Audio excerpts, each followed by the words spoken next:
আমরা সবাই ভাই ভাই, আমাদের মধ্যে কোনো গ্রুপ নাই। ইনশাআল্লাহ আমরা দানের শীর্ষে সবার কাছে ভোট চাই। আনন্দিত এবং গর্বিত যে একজন জনপ্রিয় ব্যক্তি 10 আসনের সাবেক সংসদ সদস্য, যিনি অতীতে দলের নেতৃত্ব দিয়েছিলেন গত 17 বছর, যারা নির্যাতিত হয়েছেন তাদের পাশে দাঁড়িয়েছেন, উনি সুসংগঠিত করে দলকে রেখেছেন।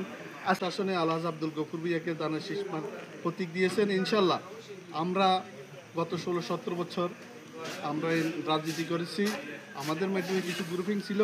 আমরা মনে করি আমরা ভাই 2-3 ভাই আমরা গ্রুপ ছিলাম, এখন দানের শীষের জন্য এখন আমাদের নেতা তারেক রহমান প্রিয় নেতা আলহাজ আব্দুল গফুর ভূঁইয়াকে দানের শীষ দিয়েছে।